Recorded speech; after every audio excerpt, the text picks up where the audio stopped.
నమస్తే రైతు సోదరులకు శుభోదయం. నేలతల్లి కార్యక్రమానికి స్వాగతం. నగరాల్లో ఇంటి ఆవరణలో ఉండే ఖాళీ స్థలాలు, మిద్దెలపై సాగు చేసుకునే ఇంటి పంటలు చూస్తూనే ఉంటాం.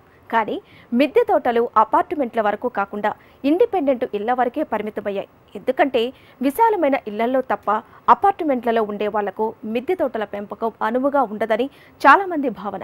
ఈ నేపథ్యంలో అపార్ట్మెంట్లో ఉండే కొద్దిపాటి స్థలాన్ని కూడా వినియోగించుకుంటూ తక్కువ మట్టితో రైజ్డ్ బెడ్ పద్ధతి ద్వారా 5వ అంతస్తులో సైతం ఎలాంటి ఇబ్బంది లేకుండా మిద్దె తోటని సాగు చేస్తున్న కూకట్పల్లికి చెందిన నీలిమ, మన్నె రవి దంపతులపై నేలతల్లి ప్రత్యేక కథనం.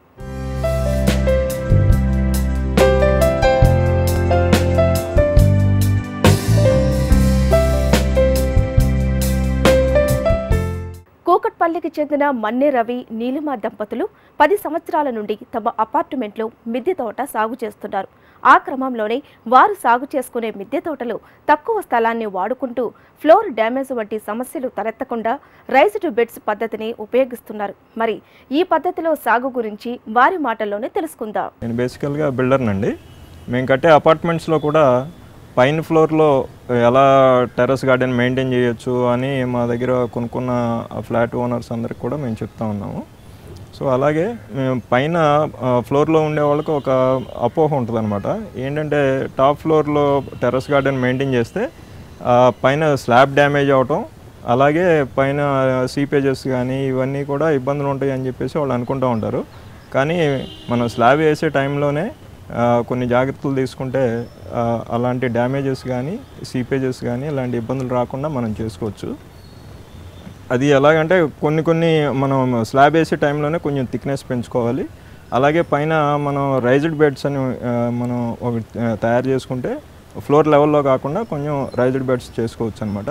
ఆ రైజ్డ్ బెడ్స్ను అలాగే ఫ్లోర్ లెవెల్లో వచ్చే బెడ్స్ ఎలా తయారు చేసుకోవాలో మనం ఒకసారి చూద్దాం.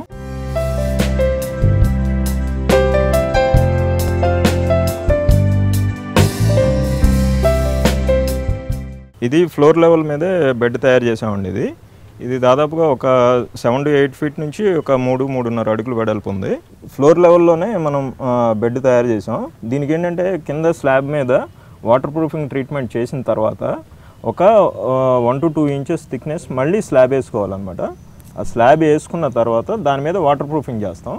వాటర్ ప్రూఫింగ్ చేసిన తర్వాత ఈ సైడ్ వాల్ ఉంది కదండి, ఈ సైడ్ వాల్ని మనం ఈ చుట్టూతా అదే స్లాబ్ మీద కన్స్ట్రక్ట్ చేసుకోవాలన్నమాట. కన్స్ట్రక్ట్ చేసుకుంటే ఏంటంటే దీని మీద వచ్చే వాటర్ అంతా కూడా ఈ స్లాబ్కి డైరెక్ట్గా టచ్ అవ్వకుండా ఉంటుంది. సో మనకి దీంట్లో నుంచి వచ్చే డ్రైన్ అవుట్ పైప్స్ ఈ పక్కన పెట్టామన్నమాట. ఇవి ఆ డ్రైన్ అవుట్ పైప్స్.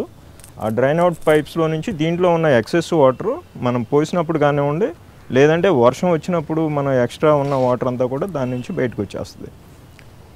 సో ఇది లోపల పక్క మనం ఏమి వాల్స్లో కానీ ఇదంతా కూడా వాటర్ ప్రూఫింగ్ ఏం చేయాల్సిన పని లేదు. ఈ సైడ్స్ కూడా ఏం చేసే పని లేదు. మనం నీట్గా ఉండటం కోసం ప్లాస్టింగ్స్ అన్నీ చేసుకోవాలి. చేసుకోకపోయినా కానీ ఎలాంటి ఇబ్బంది లేదు. కాకపోతే స్లాబ్ మీద ఉన్న దీనిపైన వేసే ఎక్స్ట్రా స్లాబ్కి మాత్రం ఒక పైన వాటర్ ప్రూఫింగ్ ట్రీట్మెంట్ చేసుకోవాలి. ఎందుకంటే డైరెక్ట్గా మనకి ఈ స్లాబ్లోకి లీకేజ్ వెళ్ళకుండా ఉండడం కోసం మనం ఈ ఫ్లోర్ను కూడా వాటర్ ప్రూఫింగ్ చేసుకున్నాం. కాబట్టి దీంట్లో వచ్చిన ఎక్స్ట్రా వాటర్ అంతా కూడా ఈ స్లాబ్ మీదకి వచ్చేస్తుంది. సో దీని మీద నుంచి మనకి రెయిన్ వాటర్ అవన్నీ వాటర్ కడిగినప్పుడు ఎలా అయితే బయటకు వెళ్ళిపోతాయో దీంట్లో నుంచి వచ్చిన వాటర్ కూడా అలాగే బయటకు వెళ్ళిపోతాయి. ఇంకొకటి ఏంటంటే అండి, ఇది మనం బెడ్స్ తయారు చేసినప్పుడు కింద ఎక్కడైతే బీమ్స్ ఉంటాయో మన స్లాబ్లోనే బీమ్స్ వస్తూ ఉంటాయి అనమాట. మనం కన్స్ట్రక్ట్ చేసే అపార్ట్మెంట్లో అదే బీమ్స్ మీద మనం కనుక బెడ్స్ తయారు చేసుకుంటే లోడ్ కూడా డిస్ట్రిబ్యూట్ అవుతూ ఉంటుంది. సో అందుకని చెప్పేసి మనం ఎక్కడైతే స్లాబ్లో ఉన్న బీమ్స్ పైనే బెడ్స్ తయారు చేసుకోవాలి. బీమ్స్ మీద వచ్చేలాగానే ప్లాన్ చేసి కట్టామండి పైన ఈ బెడ్స్ అన్నీ కూడా. ఇప్పుడు మేము చేసింది ఎలాగంటే ఈ ఎడ్జెస్లో బీమ్ రన్ అవుతూ ఉంటుంది అనమాట. సో ఆ ఎడ్జ్లో ఒక బెడ్ తీసుకున్నాం. ఇక్కడ పెద్ద బెడ్ వచ్చింది. దాంట్లో నుంచి ఏం చేసామంటే మన పారాపెట్ వాల్ వచ్చిన దగ్గర దానికి ఒక ఎల్ యాంగిల్స్ తీసుకుని ఆ యాంగిల్స్లోనే పైన మనం క్రీపర్స్ని వాటిని మెయింటైన్ చేయడం కోసం ఒక పందిరి వేసామన్నమాట. దాన్ని ఆ యాంగిల్స్ని చుట్టూతా వచ్చింది. మనం పారాపెట్ వాల్ చుట్టూతా కూడా మనం తిరిగి పని చేసుకోవడానికి వీలుగా ఉండేలాగా దాని కిందకు కూడా వెళ్ళొచ్చు. మనం ఈ పందిరి కిందకి వెళ్ళి మనం దీనికి దాంట్లో కాసిన కాయల్లోనే ఉండే లేకపోతే మనం దీన్ని ఏదైనా పురుగులు వచ్చినప్పుడు కానీ దాన్ని క్లీన్ చేసుకోవడానికి కానీ ఎలాంటి ఇబ్బంది లేకుండా పందిరి కింద మనం ఫ్రీగా తిరిగేలాగా ఈ పారాపెట్ వాళ్ళకి ఈ బెడ్ మనం తయారు చేసుకున్న బెడ్కి కొంచెం ఫ్రీ స్పేస్ ఉండేలాగా మనం మూవ్ అయ్యేలాగా మనం చేసుకోవాలి. సో దానికోసం మనకి ఏంటంటే ఆ బీమ్స్ వచ్చేలాగా బీమ్కి కొద్దిగా దగ్గరలో వచ్చేలాగా చేసుకున్నా కానీ ప్రాబ్లం లేదనమాట. సో మనం ఈ సైడ్ క్లీన్ చేసుకోవడానికి లేదంటే ఎడ్జెస్లో కూడా మనకి ఏంటంటే దీనికి ఆనిచ్చేసి కడితే ఈ సైడ్ వాల్స్ నుంచి కూడా మనకు వాల్ కూడా సీపేజ్ రావడానికి అవకాశం ఉంటుంది. మనం ప్రతిసారి క్లీన్ చేసుకోవడానికి వీలుగా ఉండేలాగా ఎప్పటికప్పుడు మెయింటైన్ చేసుకోవడానికి వీలుగా ఉండేలాగా మనం ప్లాన్ చేసి కట్టుకుంటే ఎలాంటి ఇబ్బందులు రావు.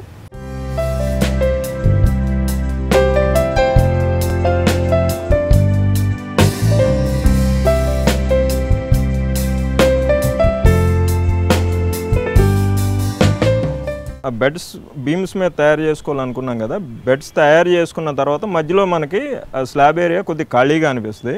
అక్కడ మనకి ఇలాంటి లైట్ వెయిట్ కుండీలు, మనకు వెయిట్ తక్కువగా ఉండే కుండీలు, దాంట్లో చిన్న చిన్నగా ఉండే ఇలాంటి టబ్స్ లాంటివి, ఇవి కూడా మనం బాత్ టబ్స్ అండి. ఇది బాత్ టబ్ ఒకటి మనకు వేస్ట్గా ఉన్న టబ్ని తీసుకొచ్చి మనం ఈ మధ్యలో పెట్టాము.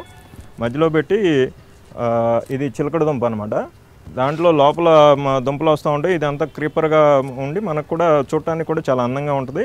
మనకి మట్టి కూడా ఎక్కువ లేకుండా దీనికి సరిపోతుంది అనమాట. అలా కుండీలు కానివ్వండి, ఇలా చిన్న చిన్న డ్రమ్స్లో వచ్చేవి కానివ్వండి, బెడ్ వచ్చేటప్పటికి ఏంటంటే సిమెంట్తో తయారు చేస్తాం కాబట్టి మనం దానికి వెయిట్ ఎక్కువ అవుతుంది.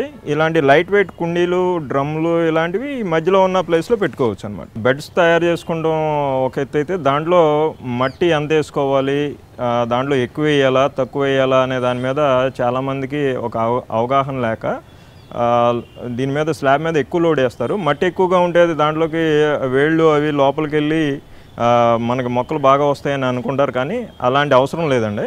మేమేం చేసామంటే మొత్తం అంతా 1 ఫీట్ హైట్ మాత్రమే స్లాబ్ నుంచి ఈ బెడ్ తీసుకున్నాం. దాంట్లో కూడా 7 to 8 ఇంచెస్ మాత్రమే హైట్ మట్టి వేసాం అనమాట.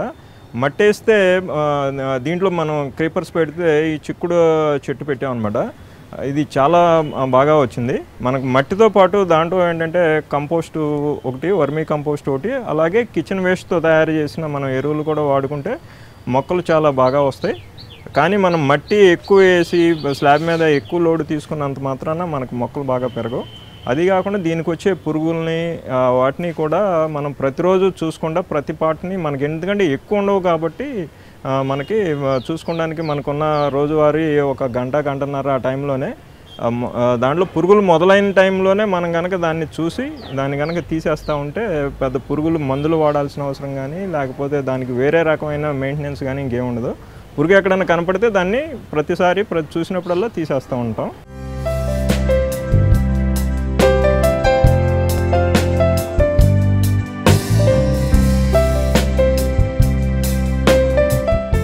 నగరాల్లో మనకు ఎక్కువగా అపార్ట్మెంట్లే దర్శనమిస్తాయి. మిద్దె తోటలు విస్తరిస్తున్న క్రమంలో ప్రతి ఒక్కరికి సేంద్రియ పద్ధతిలో సాగు చేసుకునే ఇంటి పంటలపై ఆసక్తి పెరుగుతున్నప్పటికీ అపార్ట్మెంట్లలో ఉండేవాళ్ళు వెనుకడుగేస్తున్న పరిస్థితి. ఈ క్రమంలో తక్కువ స్థలంలో ఈ రైజ్డ్ బెడ్ పద్ధతి ఎలా ఉపయోగపడుతుంది, అపార్ట్మెంట్లలో వీటిని ఎలా నిర్మించుకోవాలి, ఆ వివరాలు ఇప్పుడు తెలుసుకుందాం. మనం మిద్దె తోటలో రకరకాలైన పండ్ల మొక్కలు, కూరగాయ మొక్కలు, అలాగే ఆకుకూరలు పెంచుకుంటూ ఉంటాం కాబట్టి ప్రతిదానికి ఒకే సైజ్ బెడ్స్ కానీ ఒకే రకమైన మట్టి ఎక్కువ తక్కువలో ఉండేలాగా కాకుండా ఒక్కొక్క రకానికి ఒక్కొక్క రకమైనటువంటి మనం బెడ్స్ తయారు చేసుకున్నాం అనమాట. దాంట్లో కొన్ని ఏంటంటే మనం చూస్తే ఇది హైట్ 1 ఫీట్ హైట్లో మనం బెడ్ తయారు చేసాం. దాంట్లో మట్టి తక్కువ వేసుకున్నాం అనమాట. దీంట్లో వచ్చే తీగజాతి మొక్కలన్నింటినీ దీంట్లో పెంచుకోవడానికి వీలుగా మనం తయారు చేసాం. ఎలాగంటే ఇప్పుడు ఆ తీగజాతి మొక్కల్లో వేర్లు వచ్చేటప్పటికి మొత్తం అంతా స్ప్రెడ్ అవుతుంది. మట్టిలోనే ఎక్కువ ప్లేస్కి వెళ్ళాల్సిన అవసరం ఉంటుంది కాబట్టి మనం ఈ బెడ్ని ఎలా తయారు చేసామంటే 5 అడుగులు వెడల్పు ఇంటూ 10 అడుగులు చేసాం అనమాట. 10 అడుగులు పొడుగు 5 అడుగులు వెడల్పులో తయారు చేసాం. ఇది మట్టి హైట్ కూడా తక్కువ వేసుకున్నాం. దాని వేర్లన్నీ లోపలంతా స్ప్రెడ్ అవుతాయి అనమాట దీంట్లో. అలాగే అవి స్ప్రెడ్ అయిన తర్వాత మిగతా ప్లేస్ అంతా ఖాళీగా ఉంటుంది కాబట్టి మేము టమాటాలు ఇలా చిన్న చిన్న మొక్కలు మళ్ళీ ఈ ప్లేస్ కవర్ చేసుకోవడానికి వీలుగా పెట్టుకున్నాం అనమాట. ఇది కొన్ని ఏంటంటే డ్రమ్స్ పెట్టాం. ఈ మధ్యలో వచ్చే మనం లోడ్ ఎక్కువ రాని ఏరియాల్లో మనం డ్రమ్స్ లాంటి లైట్ వెయిట్ పెట్టుకోవాలనుకున్నాం కదా, అలాంటి ప్లేస్లో ఈ డ్రమ్స్ పెట్టాం అనమాట. దీంట్లో మామిడి మొక్క పెట్టాం. ఈ మామిడి మొక్కకి ఏంటంటే వేర్లు లోతుగా వెళ్తుంది కాబట్టి దీన్ని కొంచెం హైట్ తీసుకున్నాం అనమాట. ఇది హైట్ తీసుకుని ఈ పై వరకు మట్టేసి దాంట్లో ఈ మామిడి మొక్క పెట్టాం. అలాగే మామిడి మొక్క పెట్టిన ప్లేస్లో కూడా చుట్టూతా ఖాళీ ఉంటుంది, అది పెరగడానికి టైం అవుతుంది కాబట్టి ఇలాంటి బంతి మొక్కలు కానీ ఆకుకూరలు కానీ ఇలాంటివి వచ్చే క్రేపర్స్ కానీ ఇవన్నీ కూడా పెట్టుకోవచ్చు దీంట్లో. అలాగే ఇక్కడ దానిమ్మ మొక్క ఒకటి పెట్టామండి. ఈ దానిమ్మ మొక్క కూడా వేర్లు అయ్యి కూడా లోతుకి వెళ్ళే అవకాశం ఉంటుంది కాబట్టి బెడ్ హైట్ అదే ఉన్నప్పటికీ లోపల మట్టి నిండుగా వేసాం ఇది. అలాగే మిగతా దాని చుట్టూతా కూడా ప్లేస్ అంతా మనం కవర్ చేయడానికి వీలుగా రకరకాల మొక్కలు మల్లి కానీ సన్నజాజి కానీ ఇలాంటివి ఆ చుట్టూతో కూడా పెట్టుకోవచ్చు. ఇది కూడా కొద్దిగా హైట్ తీసుకున్నాం అనమాట. దీంట్లో వచ్చేటప్పటికి వేర్లు వెళ్ళడానికి వీలుగా ఈ మట్టి అంతా కూడా కొంచెం హైట్ తీసుకున్నాం. అలాగే బెడ్ సైజ్ కూడా కొంచెం హైట్ పెంచాం అనమాట. ఇది మట్టి వేయడానికి వీలుగా ఉండేలాగా ఇది ఒక రకమైన బెడ్ తయారు చేసామండి. ఇదేంటంటే వెడల్పు బాగా తక్కువ ఉంది, పొడుగు ఎక్కువ ఉందన్నమాట. ఇక్కడ ఏంటంటే ప్లేస్ అవైలబిలిటీ ఎలా ఉందని చెప్పేసి తయారు చేసాం. అదే కాకుండా ఈ పర్టికులర్గా ఈ బెడ్ ఉన్న ప్లేస్లో ఏంటంటే పక్కన నుంచి వచ్చే వాల్ నుంచి వచ్చే నీడ ఎక్కువ పడుతూ ఉంటుంది. నీడ పడినా కానీ మనకు పెరిగే మొక్కలు దీంట్లో ఇప్పుడు క్రేపర్స్ పెట్టినా లేకపోతే ఏమేమి పెట్టినా నీడ ఉంటే కనుక పెరగవు అనమాట. అలాగే మనం ఎండ వచ్చే ప్లేస్లోనేమో ఒక రకమైన మొక్కలు, కొద్దిగా మనకి స్లాబ్ మీద ఎక్కడన్నా నీడ పడే ఎక్కువ టైం నీడ పడే అవకాశం ఉన్న ప్లేస్లో ఇలాంటి క్యాబేజీ, క్యాలీఫ్లవర్, పూల మొక్కలు ఇలాంటివి పెట్టుకుంటే కనుక మనకి ఆ నీడ పడినా కానీ పెరుగుతాయి అన్నమాట ఇవి. సో అలా బెడ్ ఇది 3 అడుగులు బై 10 అడుగులు వెడల్పు మనం ఈ బెడ్ తయారు చేసాం. దీంట్లో కూడా మట్టి ఎక్కువ అవసరం లేదు మనకి, మట్టి లోడ్ తక్కువ అవుతుంది. మట్టి కూడా మనకి 7-8 అంగుళాలు మాత్రమే మట్టి వేసాం. దాంట్లోనే మనం ఎరువు మిక్స్ చేసుకుంటా ప్రతిసారి మనం మిక్స్ చేసుకుంటూ ఉంటే మట్టి అవసరం ఎంత మాత్రం లేదు. ఎక్కువ వేసుకుంటే మనకి ఏదో మొక్కలు వస్తాయని మనం అనుకోవాల్సిన అవసరం లేదు. అలాగే దీంట్లో క్యాలీఫ్లవర్ ఇవన్నీ వేసాం. క్యాలీఫ్లవర్ మొక్కలు కూడా చాలా బాగా వచ్చినాయి. దీంట్లో నీడ ఉన్నప్పటికీ కూడా మొక్కలు మనకి చాలా బాగా పెరుగుతున్నాయి.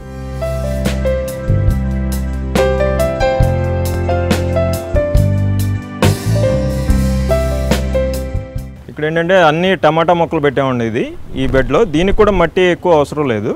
ఇది కూడా మామూలుగానే ఫ్లోర్ లెవెల్ నుంచి 1 ఫీట్ హైట్ తీసుకుని మనం లోపల కూడా మట్టి 8 అంగుళాలు 7 అంగుళాలు అంతే లెవెల్కి మట్టి వేసాం అనమాట. దీంట్లో ఏంటంటే అంతా టమాటా మొక్కలు పెట్టాం.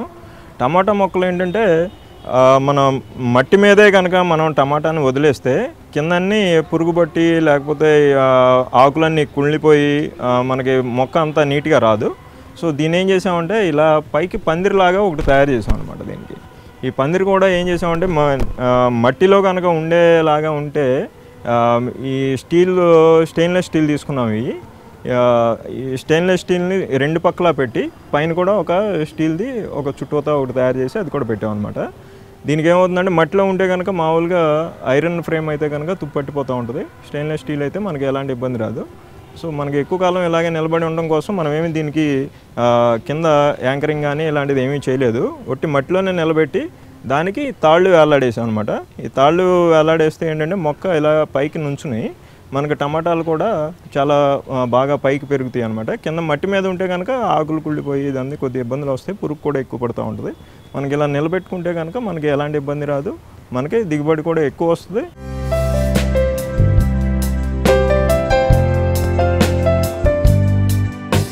అలాగే మన ఖాళీగా ఉన్న ప్లేస్లో మనం లైట్ వెయిట్గా ఉండే డ్రమ్ములు వాడుకోవచ్చు అనుకున్నాం కదండి. అలాగే మనం ఈ మధ్యలో వచ్చే దాంట్లో ఈ కూరగాయ మొక్కలు కాకుండా పళ్ళ మొక్కలు కూడా పెట్టుకోవడానికి వీలుగా ఈ కుండీలు కాకుండా డ్రమ్స్ తీసుకున్నాం అనమాట. ఇవి కూడా చాలా లైట్ వెయిట్ డ్రమ్స్ మన మార్కెట్లో బాగా దొరుకుతాయి ఇవి. అలాంటి డ్రమ్స్ నుంచి మనం దీంట్లో కొద్దిగా హైట్గా మట్టి వేసుకోవాలి. మట్టి వేసుకుంటే ఇది ఉసురు మొక్క ఇది. అలాగే ఈ పక్కనే ఉన్నది ఈ సపోటా చెట్టు అనమాట. ఈ 2 మొక్కలు మనం పళ్ళ మొక్కలు కూడా చాలా మంచిగా పెరిగినాయి ఇవి. అలాగే ఈ సపోటా కూడా మన కాయలు కూడా కాస్తున్నాయి ఇవి. మొక్క ఈ దగ్గరికి 2 ఇయర్స్ అవుతుంది ఈ మొక్క మనం పెట్టి. 2 ఇయర్స్ నుంచి కూడా మనకి మొక్కలు అంటే వాళ్ళ దగ్గర నుంచి తెచ్చేటప్పటికే కొంత మనకి సైజు మనం కనుక తెచ్చుకుంటే కొంచెం 2-3 సంవత్సరాలు పెరిగిన మొక్కలు అమ్ముతూ ఉంటారు. ఆ మొక్కలు తెచ్చుకుంటే కనుక మనకి ఇలాంటి డ్రమ్స్లో మనం కనుక వేసుకుంటే మనకి అప్పటి నుంచే కూడా ఫ్రూట్ స్టార్ట్ అవుతూ ఉంటుంది అన్నమాట. బెడ్స్ తయారు చేసుకున్న తర్వాత తీగ జాతి మొక్కలన్నీ పెరగడానికి పందిర్లు అవసరం ఉంటుంది కాబట్టి మనం పందిరి ఈ బెడ్ మీద కాకుండా మేమేం చేసామంటే సైడ్కి ఉండేలాగా ప్లాన్ చేసాం అనమాట. బెడ్ నుంచి ఒక పక్కకి కనుక మనం ఈ పందిరి వెళ్ళిపోతే మనకి దీని మీదకి వేరే రకమైనటువంటి మొక్కలు పెట్టుకోవచ్చు. అదే పందిరి ఇదే దాని మీద ఉంటే కనుక మట్టికి వాటికి ఎండ తగలక మనకి మొక్క కూడా పెరగడానికి అంత అవకాశం ఉండదు. అందుకని మేమేం చేసామంటే ఈ పారాపెట్ వాల్ దగ్గర వచ్చేది ఒక యాంగిల్స్ లాగా తయారు చేసుకుని దానికి ఒక ఫ్రేమ్ తయారు చేసి చుట్టూతో ఫ్రేమ్ తయారు చేసి దానికి మనకి మార్కెట్లో దొరికే ఇలాంటి కొబ్బరి తాడు మనం దీనికి తీసుకున్నాం అనమాట. పందిరిలాగా తయారు చేసాం. ఇది కొబ్బరి తాడే పర్టికులర్గా మనకి ఎందుకంటే ఇది ఒక 2 సంవత్సరాలు మాత్రమే పనిచేస్తూ ఉంటుంది. తర్వాత మళ్ళీ మనం తాడు మార్చుకోవాల్సిన అవసరం ఉంటుంది. ఒకవేళ అలా కాకుండా మనం ఏదన్నా తీగ లాంటిది ఐరన్ తీగ లాంటిది కనుక మనం ఏదన్నా చేసుకుంటే జిఐ ఇవి వస్తాయి. అవి చేసుకుంటే ఏంటంటే మొక్కలు దాని మీద పెరిగినప్పుడు మనం ఎండాకాలం అంతా కూడా అవి వేడెక్కిపోయి మొక్క సరిగ్గా దాని మీద పెరగదు. అలాగే తీగ కూడా డ్యామేజ్ అవుతూ ఉంటుంది. అందుకోసం మనం ఏం చేస్తామంటే తీగ అల్లుకోవడానికి కూడా వీలుగా ఉండేలాగా మనం ఈ కొబ్బరి తాడు తీసుకున్నాం.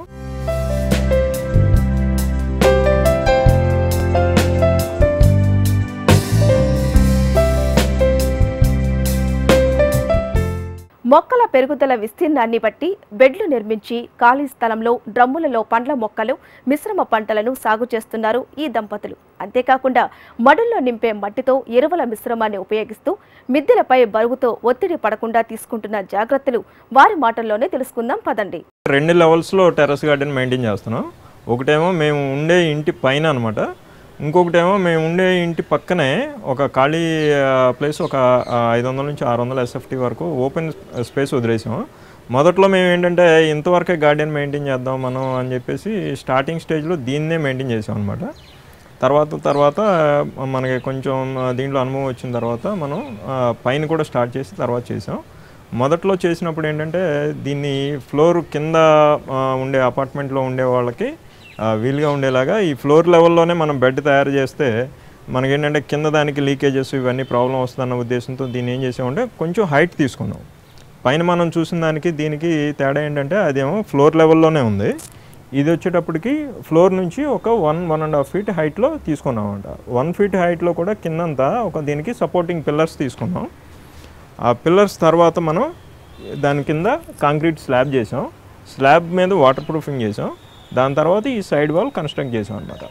ఈ సైడ్ వాల్ కన్స్ట్రక్షన్ చేసిన దాంట్లోనే ఈ లోపల పక్క మనం ప్లాస్టింగ్ చేయాల్సింది కానీ లేకపోతే ఏం లేదు. ఓన్లీ ఫ్లోర్ లెవెల్ దీంట్లో వచ్చే కింద బాటమ్ లెవెల్లో మాత్రమే మనం వాటర్ ప్రూఫింగ్ చేసేసి దాని నుంచి మనకి డ్రైన్ అవుట్ పైప్స్ తీసుకున్నాం. ఈ డ్రైన్ అవుట్ పైప్కి కింద వచ్చే స్లాబ్కి మనకి ఈ గ్యాప్ కనిపిస్తుంది చూడండి. ఇది ఈ గ్యాప్లో ఏంటంటే మనకి దాని నుంచి డైరెక్ట్గా కూడా కిందది దీనికి ఉన్న స్లాబ్ కూడా డ్యామేజ్ కాదు. అలాగే దీంట్లో ఉన్న ఎక్సెస్ వాటర్ అంతా కూడా డ్రైన్ అవుట్ అయిపోతుంది. దీంట్లో స్లాబ్ చూస్తే మనకి హైట్ ఎక్కువగా కనిపిస్తుంది కానీ కిందది స్లాబ్ థిక్నెస్ ఎక్కువ ఉంది. అలాగే లోపల వచ్చే మట్టి కూడా మనకి ఒక 1 feet హైటే మట్టి ఉంది. ఇదంతా ఓపెన్ స్పేస్ వదిలేసాం పైన అంతా. ఇది నిమ్మ చెట్టు అండి. ఇది దీనికి 10 సంవత్సరాల క్రితం పెట్టాం దీన్ని. 10 సంవత్సరాల మట్టి కూడా చెట్టు మామూలుగా నేలలో అయితే ఎలా పెరుగుతుందో మీరు చూస్తే మొత్తం అంతా చెట్టు మన ఇక టెర్రస్ మీద ఉన్నట్టుగా ఎటువర్స్లో అనిపించదు. ఇది కింద మనం కనుక కింద దాన్ని టబ్బుని చూడకుండా మీరు చెట్టును మాత్రమే చూస్తే ఇది నేలలో పెరిగిన చెట్టులాగానే అనిపిస్తుంది. దీని కాయలును అవి కూడా చాలా బ్రహ్మాండంగా వచ్చినాయండి.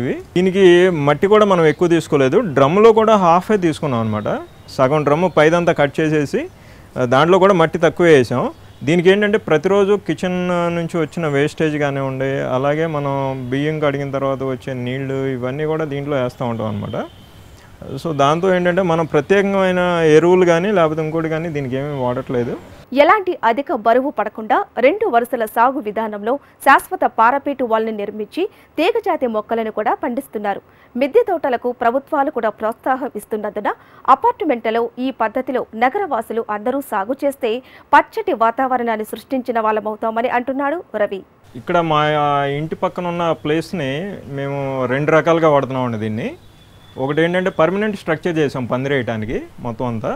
దీనికి ఏంటంటే ఒక సమ్మర్లో కాకుండా మిగతా అన్ని రోజుల్లో కూడా మనం ఈ బెడ్స్ నుంచి అన్ని క్రేపర్స్ పాకిస్తూ ఉంటాం పైకి. సో వాటికి ఏమవుతుందంటే మనకి ఈ కింద ఉన్న మనకి ఈ ప్లేస్ అంతా కూడా నీడగా అనిపిస్తాం. ఒకటి మన ఇంట్లో కూడా ఎండ డైరెక్ట్గా రాకుండా వేడి లేకుండా ఉండడానికి ఒక కారణం ఒకటి. నెక్స్ట్ మనకి ఈ క్రేపర్స్ అన్నీ కూడా చాలా బాగా వస్తాయి అన్నమాట. పైన పర్మనెంట్ స్ట్రక్చర్ చేసి దానికి కూడా అన్నీ మనం ఈ తాళ్లతో పందిరిలాగా తయారు చేసాం అనమాట. సో సమ్మర్లో ఎలా వాడుతూ ఉంటాయండి దీన్ని, క్రేపర్స్ ఉన్న ఇవన్నీ మనకి సమ్మర్లో ఇంత బాగా రావు. సో దానికి ఏంటంటే గ్రీన్ షేడ్ వేసి పైన అంతా పర్మనెంట్ స్ట్రక్చర్ ఉంది కాబట్టి షేడ్ నెట్ ఉంటుంది కదండి, ఆ షేడ్ నెట్ వేసి ఈ కింద ఉన్న చిన్న చిన్న మొక్కలకి వీటికి కొంచెం ప్రొటెక్షన్ ఉంటుంది ఎండ నుంచి. ఇవన్నీ పాడైపోకుండా మన సమ్మర్లో మెయింటైన్ చేసుకోవడానికి కూడా చాలా బాగుంటుంది అనమాట. ఇది మన గవర్నమెంట్లో కూడా ఇంతకుముందు రూల్స్ ఉండేవి అనమాట. టెర్రస్ అంతా ఫ్రీగా వదిలేయాలి, టెర్రస్లో ఎలాంటి కన్స్ట్రక్షన్ ఉండకూడదు, అంతా ఓపెన్ ఏరియా ఉంటేనే మనకి వాళ్ళు పర్మిషన్ మనకు పెట్టిన ఆక్యుపెన్సీ సర్టిఫికేట్ అని ఉంటుంది, అది రిలీజ్ చేయడానికి పైన ఫ్రీగా ఉండాలని ఉంది. కానీ ఇప్పుడు కొన్ని నిబంధనలు మార్చారు వాళ్ళు కూడా. టెర్రస్ గార్డెన్ని గవర్నమెంట్ ఎంకరేజ్ చేస్తుంది. సో మనకి మున్సిపల్ అథారిటీస్ కానివ్వండి వీళ్ళందరూ కూడా పైన టెర్రస్ గార్డెన్ మెయింటైన్ చేసుకుంటే కనుక ఎలాంటి అబ్జెక్షన్ లేకుండా వాళ్ళు చేస్తున్నారు. అలాగే మన కార్ పార్కింగ్కి ఎలా అయితే కింద స్పేస్ మనం ఎవరి స్లాట్ వాళ్ళకి కనుక ఎలా అయితే మనం ఇస్తున్నామో, అలాగే టెర్రస్ మీద కూడా ఒక్కొక్కరికి ఒక్కొక్క బెడ్ తయారు చేసి ఉండే 10 మంది అవనివ్వండి 20 మంది అవనివ్వండి ఎంతమంది అయితే ఉన్నారో అన్ని బెడ్స్ తయారు చేసి వాళ్ళకి ఇంట్రెస్ట్ ఎవరైతే ఉందో వాళ్ళకి బెడ్ సపరేట్గా ఇవ్వచ్చు, లేదా అసోసియేషన్కి కూడా హ్యాండ్ ఓవర్ చేసినా కానీ ఎలాంటి ఇబ్బంది ఉండదు. ఒకవేళ అసోసియేషన్ అందరూ కూడా దాంట్లో ఉండే మెంబర్స్ అందరూ కూడా మేమందరం పార్టిసిపేట్ చేస్తాం, దీంట్లో మేమందరం టెర్రస్ గార్డెన్ మెయింటైన్ చేస్తామంటే బిల్డర్స్ కూడా చాలామంది ఈ ఫస్ట్లోనే కన్స్ట్రక్ట్ చేసే టైంలోనే బెడ్స్ అన్ని తయారు చేయడానికి కూడా చాలా మంచి అవకాశం ఉంది. మొదట చిన్న మొక్కలతో ప్రారంభించి నేడు 2 ఫ్లోర్లలో సాగు చేస్తున్నామని, మొక్కల ఎదుగుదలకు సేంద్రియ పద్ధతిలో తయారు చేసిన కిచెన్ వేస్ట్ని ఎరువులుగా వాడుతూ తమ మిద్దె తోటలో పండించిన సేంద్రియ కూరగాయలు, పండ్లను తోటి అపార్ట్మెంటు వాసులకు కూడా ఇస్తున్నామని అంటున్నారు నీలిమ. మేము మెయింటైన్ చేసేది మొత్తం అపార్ట్మెంట్లో అండి, 5 ఫ్లోర్స్ అపార్ట్మెంట్లో. ఈ 5 ఫ్లోర్స్ వాళ్ళు కూడా చాలా మాకు సపోర్ట్ చేస్తున్నారు కాబట్టే మేము ఈ టెర్రస్ గార్డెన్ చేయగలుగుతున్నాం అండి. ఇప్పుడు ఈ పక్కన బాల్కనీ గార్డెన్ మా కోసం అరేంజ్ చేసుకున్నామండి. పైది మాత్రం అందరూ సపోర్ట్ చేస్తారు కాబట్టి అందరికీ కూరగాయలు పండించి ఇవ్వగలిగేటట్టు మేము పైన చేసుకున్నామండి. అందరూ కూడా పైకి వచ్చి హ్యాపీగా ఫీల్ అవుతారండి మొక్కలన్నీ చూస్తా. కుండీలతో స్టార్ట్ చేసామండి. ఇవన్నీ చిన్న మొక్కలు అవి రావటానికి చాలా బాగున్నాయి. ఇలా కాకుండా మనం ఇంకొంచెం క్రీపర్స్ అవి పెట్టుకుని కొంచెం నెక్స్ట్ లెవెల్కి వెళ్ళాలన్నట్టుగా మేము బెడ్స్ తయారు చేసుకున్నామండి. ఈ కుండీలు వీటికన్నా ఆ బెడ్స్లో అయితే చాలా బాగుందండి. మనం చేసే వర్క్ కూడా తొందరగా కంప్లీట్ అవుతుంది, ఎక్కువ టైం కూడా వేస్ట్ అవ్వకుండా ఉంటుంది. పెద్ద మొక్కలు క్రీపర్స్ అన్నీ పెట్టుకోగలుగుతున్నామండి మడుల్లో. ఇప్పుడు మేము మడులు కట్టుకున్నది కూడా ప్లాన్డ్గా కట్టామండి. పైన మొత్తం ఎలా అయితే మనం మడి చుట్టూతా తిరగగలిగే స్పేస్ ఉంచుకుని మేము కట్టామండి. ఎందుకంటే ఈ చీడపీడలు కానీ ఏవైనా వస్తే మనం మొక్కకి నియర్గా వెళ్ళి చూసుకోగలము, దాన్ని క్యూర్ చేసుకోగలము. అలాగే ఈ మడులు కూడా కింద స్ట్రెంగ్త్ ఇవ్వటానికి కూడా మనం ఏదైనా వర్క్ చేసుకోవటానికి కూడా అలా స్పేస్ ఇచ్చుకుంటే వర్టికల్ గార్డెనింగ్ చేసుకుంటే మనకి గ్రోత్ కూడా బాగుంటుందండి ప్లాంట్ది. డిసీజెస్ పెస్ట్స్ ఏమన్నా ఉన్నా కానీ ఇమీడియట్గా మనం దాన్ని రెక్టిఫై చేయొచ్చండి.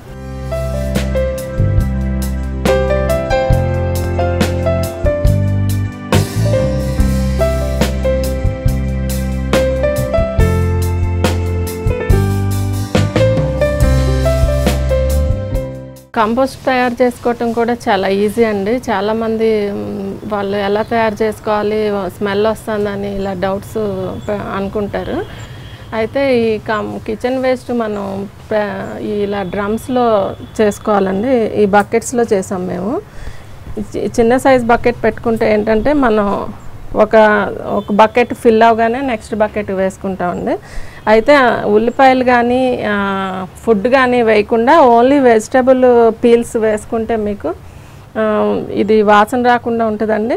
మధ్యలో మట్టి వేసుకుంటూ ఉంటే మనకి 3 monthsలో ఈ బకెట్ అయిపోతుందండి. ఆ లోపు మనకి ఆ 3 monthsలో నెక్స్ట్ది రెడీ ప్రిపేర్ అవటానికి రెడీ అవుతుందండి. అట్లా ఒక 3-4 పెట్టుకుంటేనండి మనకి ఈ కంపోస్టే సరిపోతుందండి మామూలుగా. యాక్చువల్గా ఇది మట్టి కూడా హాఫే ఉంటుందండి ఈ డ్రమ్లో. పైదంతా మనం ఈ kitchen compost vermi compost mix చేసుకుని వేసుకుంటూ ఉన్నామండి. తక్కువ మట్టితోటి ఈ కిచెన్ కంపోస్టు ఇవి వేసుకుంటూ ఉంటే ప్లాంట్ గ్రోత్ కూడా హెల్తీగా ఉంటుందండి. అచ్చం మట్టిలో అయితే అసలు ఏం రావండి మొక్కలు. Compost important.